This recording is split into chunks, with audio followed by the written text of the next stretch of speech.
अक्सर हमसे ये बातें कही जाती हैं कि कभी भी स्टॉक मार्केट में आइए अगर तो लॉन्ग टर्म के लिए आइए। ऐसा क्यों कहा जाता है, इसी के बारे में आज हम देखेंगे। तो हमारे पास कुछ निफ्टी के डाटा है जो हमने एनएससी की वेबसाइट से लिए हैं।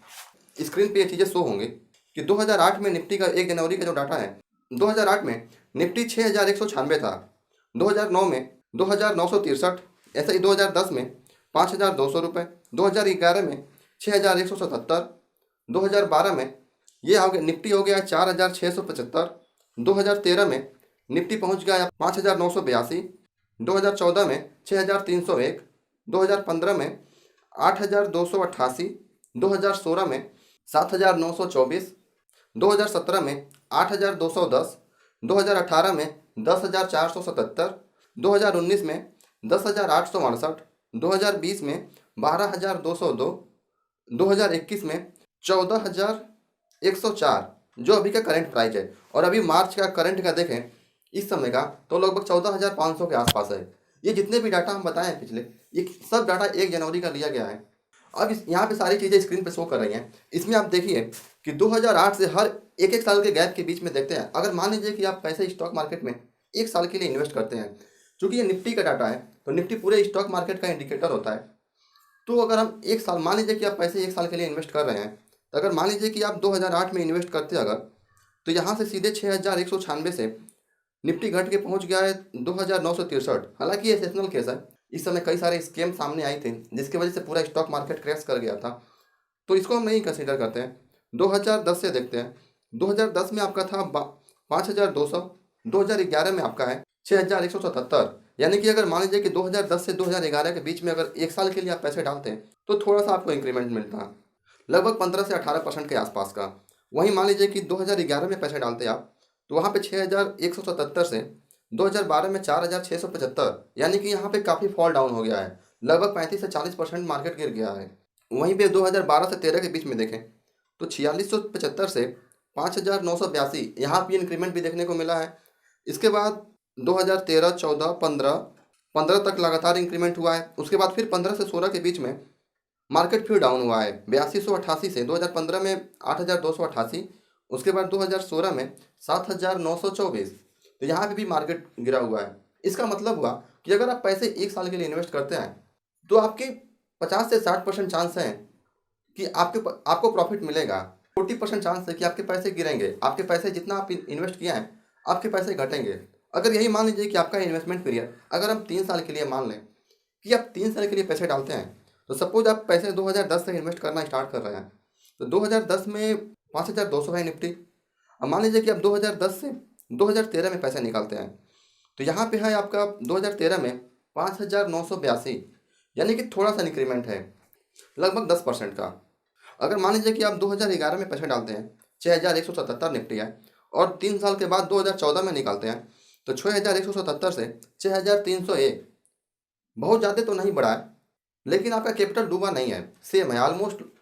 केवल 200 अंक निफ्टी बढ़ा है इस कंडीशन में। अगर मान लीजिए कि आप पैसे डालते हैं 2012 में इन्वेस्ट करते हैं तो उस समय 4675 है, और 3 साल के बाद निकालते हैं यानी कि 2015 में निकालते हैं तो उस समय 8288 है, यानी कि यहाँ पे तो आपका ऑलमोस्ट डबल हो चुका है। यानी कि अभी तक जितने भी आंकड़े देखे हम, हर 3 साल के गैप के बीच में आप देख सकते हैं। जैसे मान लीजिए कि 2015 में आप डाले तो उस समय पे था 8288 निफ्टी है, और 2018 में अगर आप निकाल रहे हैं पैसे तो उस समय निफ्टी है 10,477।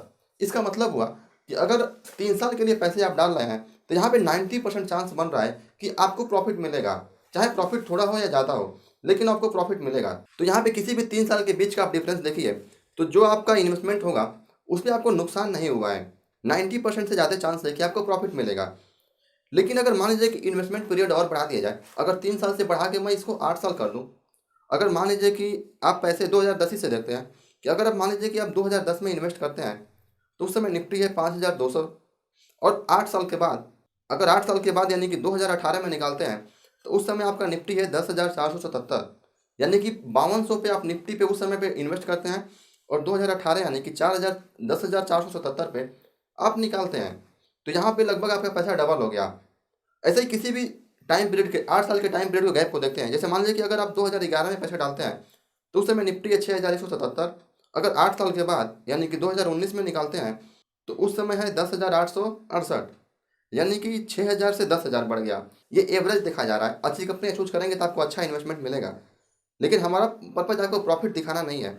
हमारा पर्पज है कि लॉन्ग टर्म के लिए क्यों बोला जाता है इन्वेस्ट करने के लिए। तो यहाँ पे भी 2011 से 2019 के बीच में भी 6,177 से 10,868 पहुँच गया है। 2012 में अगर आप डालते हैं तो उस समय निफ्टी है 4,675, और 2020 में अगर मान लीजिए निकालते हैं आप 8 साल के बाद, तो उस समय 12,202, यानी कि यहाँ पे निफ्टी 3 गुना बढ़ चुका है। इसका मेन मतलब यही हुआ कि अगर 8 साल के लिए आप पैसे इन्वेस्ट करते हैं तो 99.99% चांस है कि आपको प्रॉफिट मिलेगा। आपके कैपिटल डूबेंगे नहीं।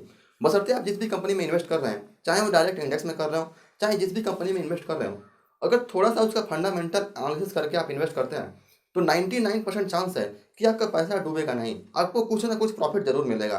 अब वो प्रॉफिट कितना होगा, 2 गुना होगा, 3 गुना होगा, 4 गुना होगा, ये चीज़ें बात की बात है। ये कंपनी टू कंपनी वेरी करता है कि आप कौन सी कंपनी का स्टॉक चूज कर रहे हैं। लेकिन वहीं पे यहाँ पे तीनों सिद्धांत यही है कि अगर आप 1 साल के लिए पैसे डालते हैं तो 60% चांस है कि आपको थोड़ा बहुत प्रॉफिट मिलेगा, लेकिन 40 से 50% चांस है कि आपको नुकसान हो सकता है वहाँ पे। लेकिन वही अगर इन्वेस्टमेंट पीरियड अगर आप 1 साल से बढ़ा के 3 साल कर दीजिए तो वहाँ पे 90% चांस है कि आपको थोड़ा बहुत प्रॉफिट जरूर मिलेगा। और वहीं पे अगर इन्वेस्टमेंट पीरियड और बढ़ा के हम 8 साल कर दें, लॉन्ग टाइम के लिए कर दें, तो वहाँ पे आपको अभी तक जितने आंकड़े हैं उसमें 8 साल के बीच में कोई नुकसान दिखाई नहीं दे रहा है। वहाँ पे बहुत कम ऐसे चांस होंगे जहाँ पे आपको नुकसान दिखाई देगा। कोरोना जैसे केस आ गए, कोरोना जैसा केस आ गया, चाहे 2008 में कई सारे स्कैम हुए थे, ऐसे कुछ सडन केस आ जाए तो मार्केट डाउन जाता है, लेकिन बाद में वो 6 महीने साल भर के बाद दोबारा कवर भी कर लेता है। जैसे अभी करंट में हुआ है। अभी जब मार्च अप्रैल, पिछले अप्रैल मई के आसपास मार्केट बहुत ज़्यादा गिर गया था, लेकिन अभी सारी कंपनीज अपने शेयर को बैलेंस बना ली हैं। सारी कंपनी के शेयर पिछले पोजीशन से काफ़ी आगे भी निकल चुके हैं। तो जब भी आप स्टॉक मार्केट में इन्वेस्ट कीजिए तो अपने इन्वेस्टमेंट पीरियड को लॉन्ग टर्म के लिए रखिए। अगर आप लॉन्ग टर्म के लिए आते हैं, यानी कि 8 से 10 साल के लिए आते हैं, तो आपको लगभग 99.99% चांस होगा कि आपको प्रॉफिट जरूर मिलेगा। धन्यवाद।